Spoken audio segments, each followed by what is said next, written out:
जय श्री कृष्ण एवरीवन। तो कैसे हैं आप सभी लोग। तो फाइनली मेरा दिल्ली का टूर अब ख़त्म हो गया और आज मैं जो है एयरपोर्ट जा रही हूँ, वापस अपने घर जा रही हूँ, होम टाउन बोकारो। तो मॉर्निंग की मेरी फ़्लाइट थी 12:30 बजे की और हम लोग मॉर्निंग 8 बजे हम लोग निकल चुके थे घर से एयरपोर्ट के लिए। तो ये है इंडिया गेट का रास्ता। अभी 26 जनवरी के लिए काफ़ी अच्छा यहाँ पे सजावट चल रही थी और दिल्ली को मैं बहुत मिस करने वाली हूँ। ऑब्वियसली यहाँ इतने साल हमने अपने टाइम बिताए हैं, तो ये यहाँ जब भी आती हूँ ना तो पुरानी यादें ताज़ा हो जाती है। तो फिलहाल तो हम लोग एयरपोर्ट के लिए निकल चुके हैं और इस ब्लॉग में मैं आप लोग को अच्छी तरह से बताऊंगी कि अगर आप फर्स्ट टाइम एयरपोर्ट पे जा रहे हो तो आपको किन किन चीज़ों का सामना करना पड़ता है और आपके पास क्या क्या चीज़ें होनी चाहिए ताकि आप इजीली जो है एयरपोर्ट पे अपना जो है एक्सेस कर सकते हैं।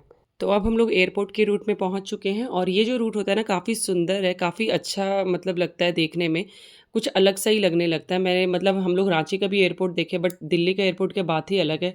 Obviously this is the India's biggest airport, तो यहाँ का तो रूट अलग होगा ही। तो फिलहाल तो आप लोग मेरे साथ इस रूट को एंजॉय करिए और फिर मैं एयरपोर्ट पहुँच करके आप लोग से आगे की डिटेल शेयर करती हूँ।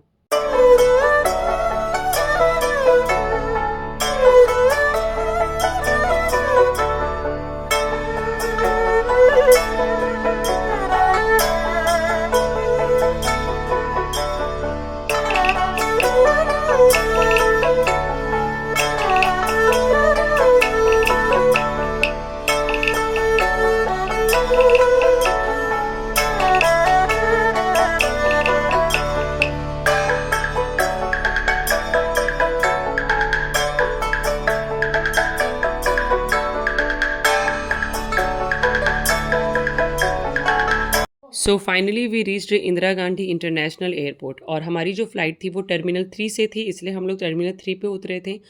तो अब हम लोग बढ़ रहे हैं चेक इन के लिए, जिसमें आपको अपना मोबाइल पे जो है टिकट दिखाना होता है या फिर आप हार्ड कॉपी भी दिखा सकते हैं। साथ ही साथ आपको अपने साथ जो है गवर्नमेंट आईडी भी आपको शो करनी होती है, जिसमें आपका फ़ोटोग्राफ हो, लाइक आपका आधार कार्ड हो गया, पैन कार्ड हो गया, ड्राइविंग लाइसेंस हो गया, जिसमें भी आपका फ़ोटो होता है ना, आप वही आईडी प्रूफ आप दिखा सकते हो। तो फिलहाल तो हम अभी आगे बढ़ रहे हैं अपने चेक इन कराने के लिए। तो कुछ इस तरह से दिल्ली एयरपोर्ट बाहर से लगता है देखने में। और अब चेकिंग करने के बाद मैं आपको अब अंदर लेकर के चलती हूँ। तो हम लोग अब पहुँच चुके हैं दिल्ली एयरपोर्ट के अंदर। तो इस वक्त हम लोग जा रहे हैं अपना बोर्डिंग कराने के लिए, बोर्डिंग पास लेने के लिए, जहाँ पे आपको अपना बैगेज भी देना होता है और आपको बोर्डिंग पास भी हार्ड कॉपी जो होती है ना वो वहीं से आपको कलेक्ट होंगे। तो ये हम जा रहे हैं, आप लोग देख रहे हैं अभी ऊपर में आपको बी लिखा हुआ दिख रहा है। तो ये सारे जोन होते हैं, सारे एयरलाइंस के जोन जो होते हैं वो अलग अलग होते हैं। तो हमारा जो जोन था वो डी था। तो हम लोग आ चुके हैं अपना बैगेज का यहाँ पर, अभी हमारे बैगेज का जो वो वेट कर रहे हैं। तो पर पर्सन जो आपको अपने साथ बैगेज रखना होता है वो 15 kg का होता है। तो हम लोग 3 लोग थे तो हमें 45 kg हमें रखना था। बट हमारे बैग का जो वेट था ना वो 48 kg हो जाता है, बट स्टिल उन लोगों ने फिर फ्री ऑफ कॉस्ट कंसीडर किया था। क्यों किया था ये मैं आपको अभी आगे बताऊंगी। फिलहाल तो हमने अपना बोर्डिंग पास जो है कलेक्ट कर लिया और अब हम लोग जा रहे हैं सिक्योरिटी चेकिंग के लिए। वहाँ की रिकॉर्डिंग मैं आपको नहीं दिखा सकती हूँ क्योंकि वहाँ पे जो है रिकॉर्डिंग करना मना होता है सिक्योरिटी पर्पज़ के लिए। तो अब हम लोगों ने सब कुछ चेकिंग वगैरह करा के हम अब एयरपोर्ट के अंदर आ चुके हैं। सब कुछ हमारा हो चुका है डन, बोर्डिंग पास सब कुछ मिल चुका है। तो अब मैं बात करती हूँ जहाँ पे हमने 45 kg की जगह 48 kg का बैग दिया था, तो वो फ्री ऑफ कॉस्ट क्यों कंसीडर हुआ था? क्योंकि हमारे पास कोई कैबिन बैग नहीं था। कैबिन बैग यानी जो फ्लाइट में आप अपने साथ लेकर के जाते हो, 7 kg का बैग आप अपने साथ लेके जा सकते हो, तो वो हमारे पास में नहीं था। इसलिए हमारा जो फ्री ऑफ कॉस्ट कंसीडर हुआ था, अदरवाइज़ हमें चार्जेस पे करने होते। अब मैं बात करती हूँ सिक्योरिटी चेकिंग की, जिसकी रिकॉर्डिंग मैंने आपको नहीं दिखाई। तो मेरे हाथ में जो हैंडबैग आप देख रहे हो ना, इसमें जो भी सामान था ए टू जेड सामान आपको निकाल करके ट्रे में रखना होता है। इनफैक्ट आपने जो वॉचेस पहनी है, आपके वॉलेट हो गए, आपके लेदर के शूज़ हो गए, सब निकाल करके आपको रखना होता है। अगर आपके पास कोई लिक्विड आइटम है, अगर वो अनसील्ड है, लाइक परफ्यूम आपने यूज्ड कर रखा है, तो वो आप अपने साथ कैरी करेंगे। अगर वो बिल्कुल पैक है, सील्ड है, तो ही आप उसे बैगेज काउंटर में दे सकते हैं, otherwise it's not allowed. As we all know Delhi airport is the biggest airport of India. तो आपको यहाँ पे ऑब्वियसली सब चीज़ मिलेगा आपको यहाँ पे। तो इस टाइम हम लोग जा रहे थे अपने लॉन्च एक्सेस करने के लिए। हम लोग मॉर्निंग में बिना कुछ खाए हुए निकले थे। तो हम लोग जा रहे थे अभी ब्रेकफास्ट करने के लिए। और यहाँ पे आप देख सकते हैं सारी जो है एयरलाइंस फ़्लाइट वगैरह लगी हुई थी। और मैं आपको बताना भूल गई थी कि हमारी जो फ़्लाइट थी वो एयर इंडिया में थी। तो हमारे फ़्लाइट आने में भी काफ़ी टाइम था, हमने ब्रेकफास्ट भी नहीं किया था। तो ये अब हम पहुँच चुके हैं फूड कोर्ट के एरिया में। यहाँ पे आपको सब कुछ मिलेगा खाने को, बट हमें फूड कोर्ट में नहीं खाना था, हम जा रहे थे लॉन्च एक्सेस करने के लिए। तो अभी मैं बढ़ रही हूँ लॉन्च की तरफ और मैं आपको बताना चाहूँगी कि हमने जैसे मैं और मेरे हस्बैंड इंडिविजुअल पर कार्ड पे ना आपको एयरपोर्ट लॉन्च एक्सेस मिलता है। हर कार्ड में अवेलेबल नहीं होता है, बट मेरे हस्बैंड के पास जो भी वो कार्ड यूज़ कर रहे थे, उन दोनों कार्ड पे ये एक्सेस था। तो आप पर कार्ड जो है ना इंडिविजुअल आप यूज़ कर सकते हैं। जस्ट लाइक कि हमने यहाँ पे जब अपना कार्ड एक्सेस किया था तो हमारे कार्ड से 2 रुपए कटे थे, इंडिविजुअली दोनों कार्ड से 2-2 रुपए कटे थे और हम दोनों को लॉन्ज एक्सेस मिल गया था। तो हम यहाँ पे भी, और जैसे मेरा बेटा भी साथ में था तो उसे फ्री ऑफ कॉस्ट मिला था। उसकी एज वहाँ पे पूछी गई, मैंने बताया कि 5 साल का है, तो उन्होंने कहा कि फ्री ऑफ कॉस्ट होगा, इसका कोई चार्ज नहीं लगेगा। तो हम लोग अब जो है लॉन्ज में आ चुके हैं और अब मैं आप लोग को दिखाने जा रही हूँ कि इस टाइम ब्रेकफास्ट में क्या-क्या अवेलेबल था। हम लोग पहुँचे थे थर्सडे वाले दिन, हमारी फ़्लाइट थी, तो उस दिन हम लोग नॉन-वेज खाते नहीं हैं। बाकी आपको यहाँ पे वेज और नॉन-वेज दोनों ही चीज़ मिल जाएँगे। तो फ़िलहाल तो मैं आप लोग को ये दिखा रही हूँ कि ये देखिए कितना बड़ा ये लॉन्ज होता है, और 2-3 लॉन्ज थे, हमने 1-2 में गए, फिर वहाँ पे देखा काफ़ी भीड़ था तो हम इसमें आ जाते हैं। तो यहाँ पे आपको सब कुछ मिलेगा, सैलेड वगैरह सारी चीज़ लगे हुए थे।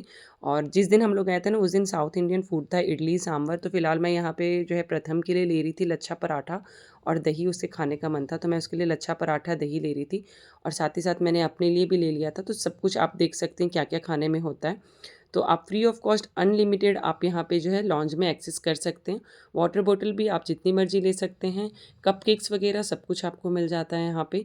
काफ़ी अच्छा रहता है, कॉर्नफ्लेक्स, मिल्क सब कुछ, मतलब बच्चे से लेकर के ना बड़े लोग हर किसी के लिए ना अच्छे से एक्सेस होता है। इनफैक्ट आपको लाइव फूड भी आपको मिलता है कि अगर आपको ऑमलेट खाना है, डोसा खाना है तो वो लाइव बना के देते हैं। बाकी ये लिकर काउंटर था, इनकी इसकी मुझे इतनी कोई ख़ास जानकारी थी नहीं, हमने सिर्फ वहाँ से जो है मिक्स फ्रूट जूस लिया था। और यहाँ पे मैं और प्रथम दोनों जो है अपना ब्रेकफास्ट कर रहे थे। प्रथम को भी बहुत मज़ा आ रहा था, हालाँकि वो पहले जो है फ़्लाइट में बैठ चुका है, बट कहते हैं ना जब से उसने मतलब समझदारी आई तब से उसका ये फर्स्ट एक्सपीरियंस था जब वो फ़्लाइट में बैठेगा। तो हम लोग ब्रेकफास्ट डन कर चुके थे और अब हम आगे बढ़ रहे थे अपने बोर्डिंग गेट के लिए। तो बोर्डिंग गेट क्या होता है, जहाँ से आप अपने फ़्लाइट के लिए आप निकलोगे, तो उस गेट की ओर हम जा रहे थे। तो ये आपको पहले ही से पता चल जाता है, आप जब अपनी टिकट आप कटाते हो, आपके बोर्डिंग पास होते हैं, सब में इंक्लूड होता है। और मैंने आपको स्टार्टिंग में ही बता दिया था कि हमारी जो फ़्लाइट है वो टर्मिनल 3 पे आने वाली है। तो बस अब हम लोग अपने बोर्डिंग गेट की तरफ निकल जाते हैं। काफ़ी दूर था, थक भी जाते हैं हम लोग क्योंकि लॉन्च जो था वो बोर्डिंग गेट से दूर था। तो बस हम लोग अब निकल गए हैं। दिल्ली एयरपोर्ट वैसे भी बहुत बड़ा एयरपोर्ट है, तो चलते-चलते लोग थक ही जाते हैं। तो बस अब हम पहुंचने वाले हैं अपने टर्मिनल 3 पे, अपने बोर्डिंग गेट के पास में। और प्रथम यहाँ पे बहुत मस्ती कर रहा था, उसका ये फर्स्ट एक्सपीरियंस था। मुझे भी बहुत खुशी हो रही थी उसे ऐसे देख करके। वो आज तक जो भी कार्टून में देखता था ना, उसे वो सब कुछ रियल में दिख रहा था। तो बस अब हम लोग जो हैं अपने बोर्डिंग गेट के पास पहुंच गए हैं, और यहाँ से आप लोग बाहर का नज़ारा देखिए, सारी फ़्लाइट्स वगैरह लगी हुई थी। मैं पहले जो है ना विस्तारा में और इंडिगो में बैठ चुकी हूँ, बट ये मेरा भी फर्स्ट एक्सपीरियंस था एयर इंडिया के साथ में। तो मेरे भी अभी पहली बार ही मैं बैठूँगी एयर इंडिया में। तो जब तक हम लोग यहाँ पे वेट करते रहते हैं ना, तब तक अनाउंसमेंट हो जाती है कि हमारी बोर्डिंग गेट जो है ना वो चेंज हो रहे हैं। तो अब हम लोग जो है वहाँ से निकल कर अपने दूसरे गेट के पास जाते हैं। 41 में हमारा गेट नंबर बोर्डिंग गेट आता है। तो ऐसा नहीं है कि एयरलाइंस आपको लास्ट मोमेंट पे आपको इंटीमेट करती है कि आपका बोर्डिंग गेट चेंज हो गया। वो आधे 1 घंटे पहले कर देती है, सो दैट कि पैसेंजर्स आराम से वहाँ चले जाएँ। इन केस अगर किसी पैसेंजर को लेट भी हो जाता है ना, तो एयरलाइंस आपका वेट करती है, आपको कॉल भी करती है। लास्ट मोमेंट तक आपको कॉल, मैसेज सब कुछ आता है। तो अभी हम लोग बढ़ चुके हैं अपने अनदर गेट की ओर। काफ़ी दूर तो था ही, हम लोग थक भी गए थे क्योंकि ऑलरेडी इतना चेकिंग वगैरह में बहुत टाइम लग चुका था हम लोगों का, बट फिर भी धीरे-धीरे हम लोग जा रहे थे क्योंकि अब टाइम भी बहुत था हमारे पास बचा हुआ। तो बस हम लोग अब पहुँचने पे हैं अपने गेट के पास। 42 आपको दिख रहा होगा, और हमारा जो बोर्डिंग गेट नंबर था वो 41 था।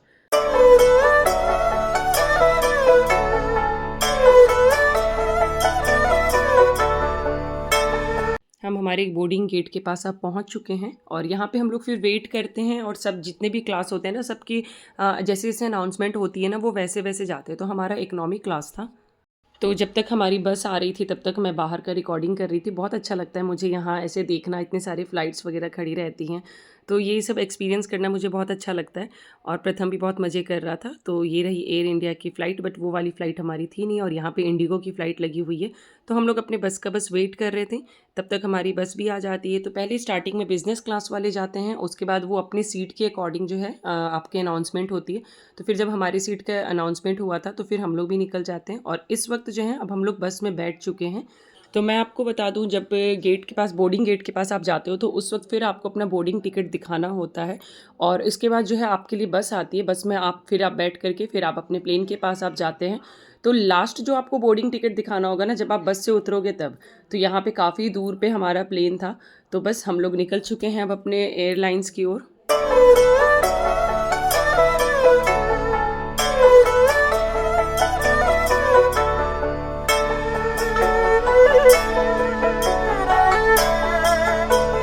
तो अब हम बस से उतर चुके हैं और अपने फ़्लाइट के पास पहुंच चुके हैं। तो ये लास्ट बार आपको यहाँ पे अपना जो बोर्डिंग है वो चेक कराना होता है और आप सीधे आप फ़्लाइट में जाते हैं।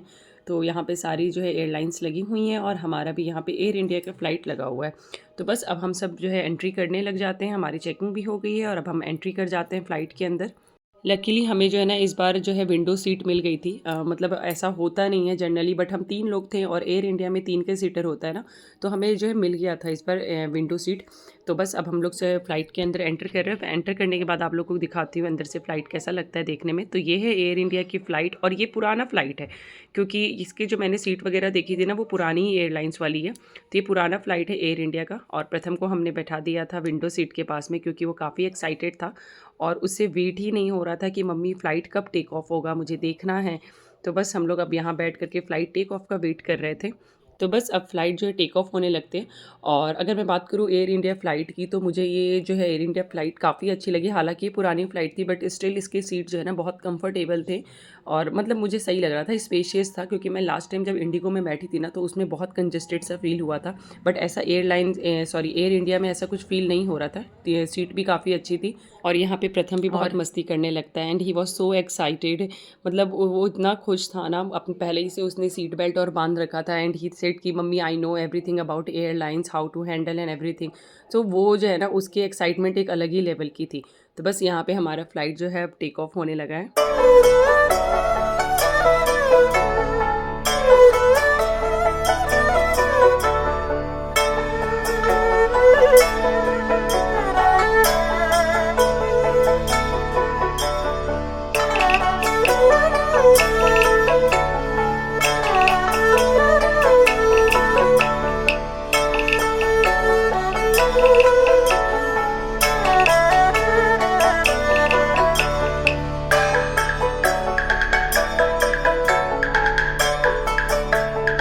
तो फ़्लाइट टेक ऑफ होते ही फिर जब सिग्नल आता है कि अब हम अपनी सीट बेल्ट ओपन कर सकते हैं, तो तुरंत हमारे सामने खाना आ जाता है। तो मैंने ना एक चीज़ यहाँ पे नोटिस करी, हमारे बैक साइड में एक आंटी बैठी हुई थी, उन्होंने खाना लेने से रिफ्यूज़ कर दिया कि उन्हें नहीं चाहिए खाना। तो मैंने अपने हस्बैंड से बोला कि यार इन्होंने खाना लेने से मना कर दिया, इनके तो पैसे वेस्ट हो गए। तब मुझे ये बात पता चली कि एयर इंडिया जो है ना आपको कॉम्प्लीमेंट्री फ़ूड देता है। मतलब कि आपको इसके चार्ज नहीं पे करने होते, जैसे कि अदर एयरलाइंस विस्तारा, इंडिगो वगैरह में आपको पे करना होता है। तो हमारा भी दोपहर का फ़्लाइट था, तो लंच में हमें मिला था ये थे छोले राइस और साथ में उन्होंने दाल मखनी दिया था। और स्वीट में अगर आपने मैकडी के चॉकलेट ब्राउनी खाए होंगे ना, तो ये उसी का वर्जन था, बट ये वनीला वर्जन था। वनीला का केक था और वनीला की क्रीम थी जो कि काफ़ी टेस्टी था। बन दिया था इन्होंने, साथ में कटलेरी मिला था, दही प्लेन दही मिला था, एक वाटर बोतल और साथ में उन्होंने एक नैपकिन दी थी हमें। तो लंच तो हमने कर लिया था, काफ़ी अच्छा, बहुत टेस्टी भी लगा खाने में। पेट काफ़ी फुल हो गया था। इतना इनफ खाना मिलता है फ़्लाइट में आपको कि आपका पेट फुल हो जाता है। और हमारी क्योंकि दिल्ली से रांची की फ़्लाइट थी, तो अप्रॉक्स 2 घंटे की हमारी बस फ़्लाइट थी। तो जब तक हम लोग खाना वाना खाते हैं ना, तब तक तो फ़्लाइट लैंडिंग का टाइम भी हो जाता है। और मैं थोड़ा बहुत बाहर का सीन कैप्चर कर रही थी, तो आप लोग इसे एंजॉय करिए।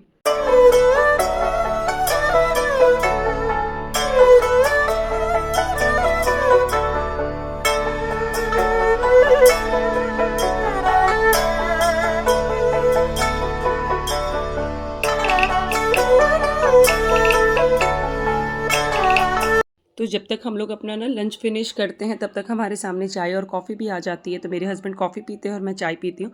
तो इस तरह से आपको वो सारी सब चीज़ें मतलब देते हैं, आप खुद से बना करके पी सकते हो। इस तरह से लिक्विड फॉर्म में आपको मिल्क भी मिलता है, आपने पानी में मिलाया और कॉफ़ी पाउडर डाल करके आप पी सकते हैं। तो जब तक हम लोग अपना चाय और कॉफ़ी को फिनिश करते हैं, बस हमारा लैंडिंग का टाइम भी स्टार्ट हो जाता है और तब तक सिग्नल आ जाता है कि हमें अब सीट को अगेन जो है बकल अप करना है। तो जनरली ना फ़्लाइट में ऐसा ही होता है, जब तक आप खा पी करके आप रेडी होते हो ना, तब तक तो आपका लैंडिंग का टाइम भी स्टार्ट हो जाता है। तो बस अब हम रांची एयरपोर्ट लैंड करने वाले हैं।